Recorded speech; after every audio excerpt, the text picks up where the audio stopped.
Hello E39 Source channel, how are you guys doing? Today I'm going to be bringing you guys a DIY regarding the auxiliary input installation in the BMW E39. This is a 2002 BMW 530i produced in April of 2002, and it has the 16 by 9 inch display navigation system. So this process is fairly simple. As you see, I have already completed it, and I have right here on the left side of the cup holder, if this can focus, an auxiliary input jack. So now I can connect an iPhone or an MP3 player and listen to music while I'm driving. So you just want to go to mode, and you'll have auxiliary as well as your radio, tape, and auxiliary. So it's a fairly simple process. It's not too difficult. There are a couple prerequisites that you have to meet to be able to do this installation. We'll go ahead and talk about those right now. So first thing that we're going to talk about requires me to go to the trunk of the car. BMW E39s with the navigation system in the front of the car will have their radio module located in the back of the car where all their electronics are.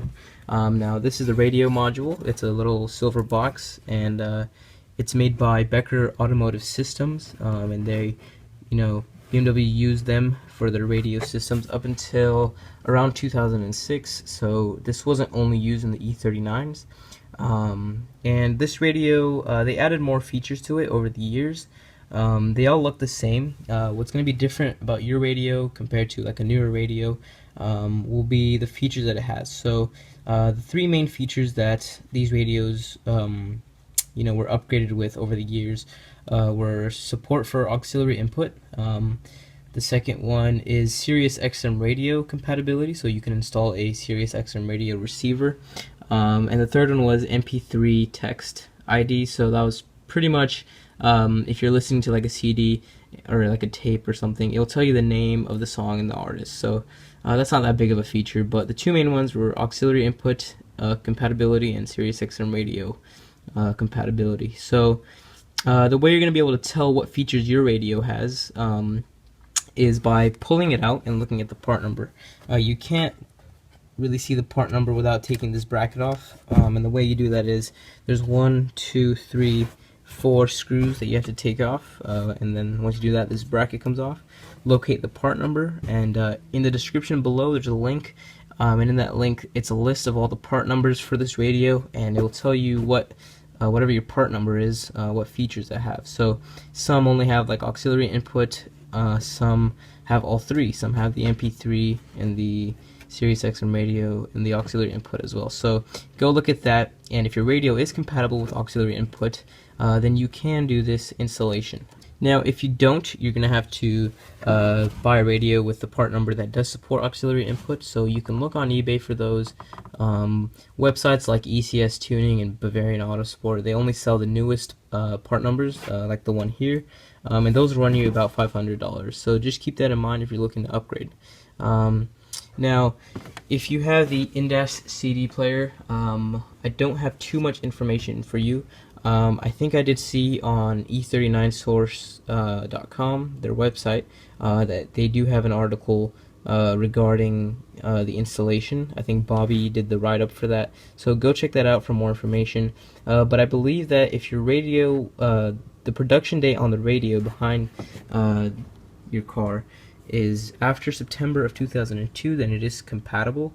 I'm not sure about the part numbers for that. The only part numbers I have are for the radio module in the trunk of the car, so just keep that in mind as well. Now if you've confirmed that your radio is compatible with auxiliary input, then you have to check your production date of the car. Now if your production date is September 2002 and after, and you have a navigation system, BMW ran a wire from the back of the car to the front behind the navigation screen. So behind the navigation screen, so what you're gonna have to do to access that is you're gonna have to take off this black trim around the navigation screen. Once you do that, there's 1, 2, 3, 4, 5 screws, I believe, behind this. If you take those out, this navigation head unit just comes right out.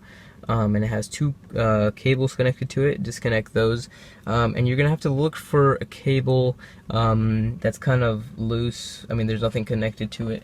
And once you locate that, if you get the BMW part for it, you'll be able to plug it straight into there, and at the other end will be an auxiliary input, and you'll just route that to wherever you want.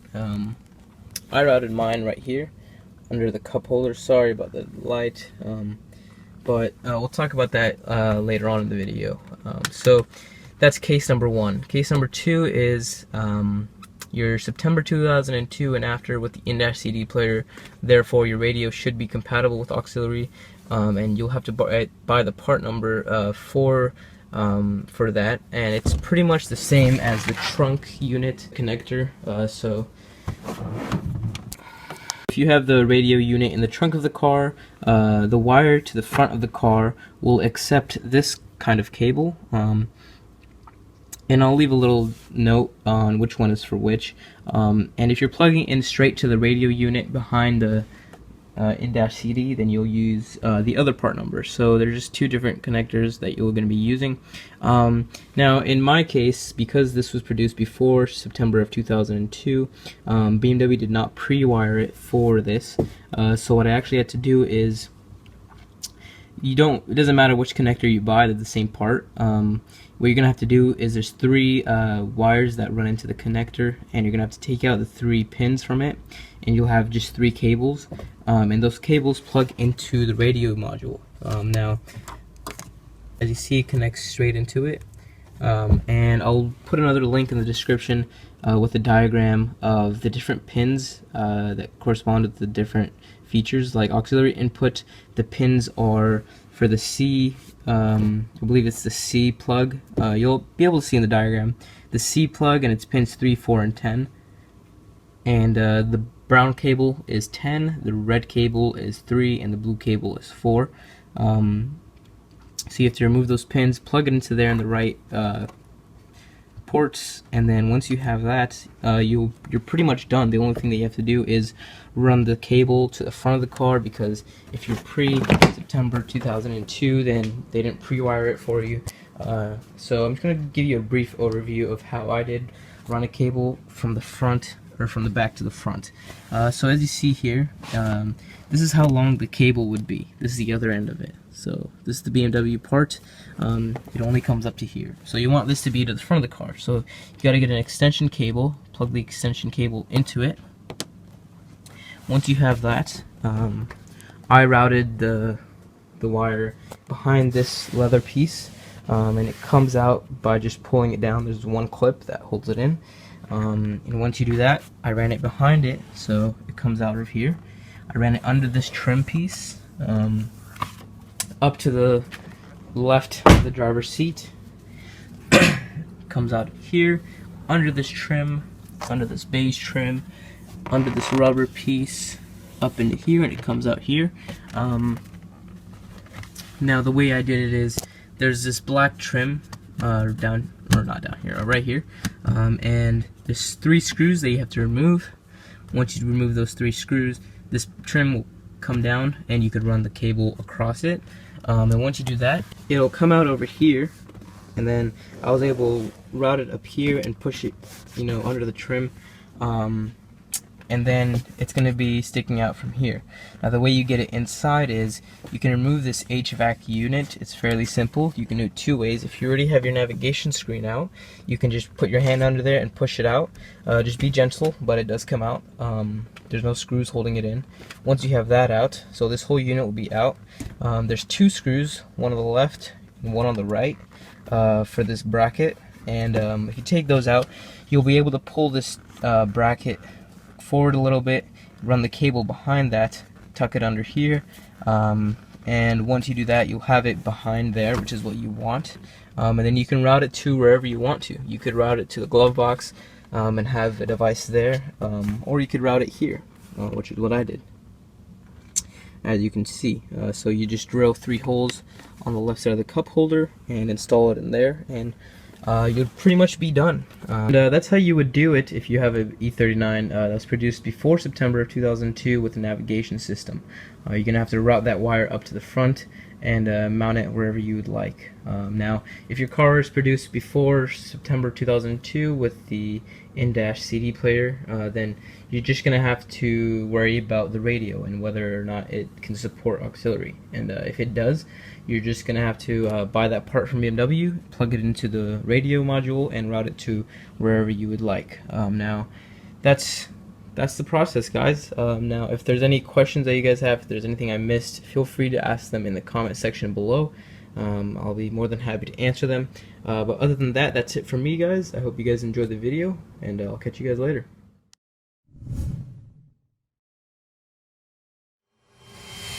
Before the BMW 3 Series Touring, estate cars were spacious and sensible, but rarely sporty or stylish. The original Touring of 1987 changed all that, making the estate car an object of desire. This is the 5th generation 3 Series Touring, and we'll be seeing how it stacks up against the regular 3 Series saloon and rivals such as the Audi A4 Avant and Mercedes C-Class estate. The Touring costs around £1,200 more than the equivalent 3 Series saloon. That means just over £26,000 for the 316 diesel, rising to £38,000 for a top-spec 330D. We've already driven the 3 Series saloon, so click the link below to watch that video. Engines for the Touring are the same as those in the saloon, minus a couple of petrol units. Sadly, we won't see an estate version of the forthcoming M3.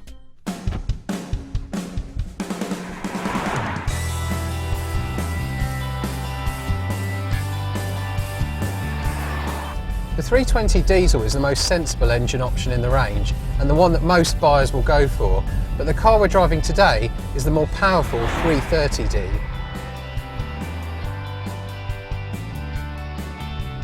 This is a cutting-edge diesel engine, refined, responsive and fast. Best of all, BMW claims fuel economy of 55 miles per gallon. That said, the 320D saloon fell about 9 miles per gallon short of its claimed figure in our lab tests. Before we look at the 3 Series interior, let's start with the all-important boot. You can open the rear window separately for lighter loads, and an electric tailgate comes as standard. For an extra £470, you could opt for the Comfort Access system, which allows you to open the boot by kicking under the rear bumper here, which is useful when your hands are full of shopping.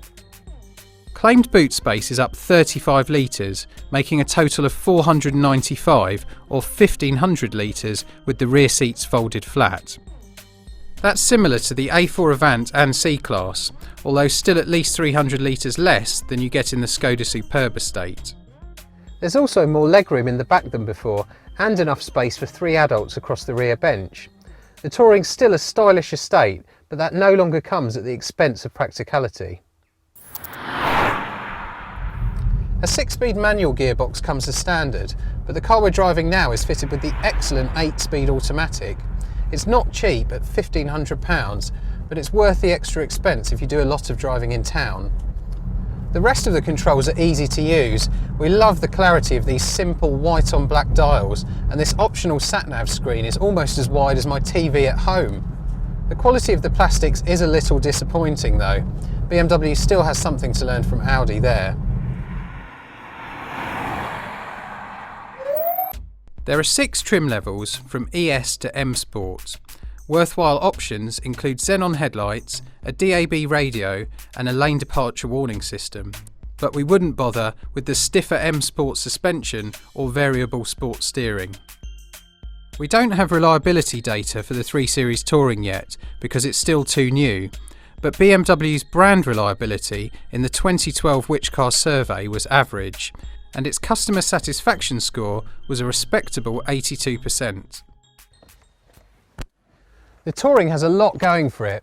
It's roomy, well built, great to drive and efficient. We even think it looks better than the 3 Series saloon. There are other estate cars that offer more space for less money, the Ford Mondeo or Skoda Superb for example, but none have the all-round appeal of the 3 Series Touring. BMW badge or not, we think this is one estate car that's worth paying a premium for.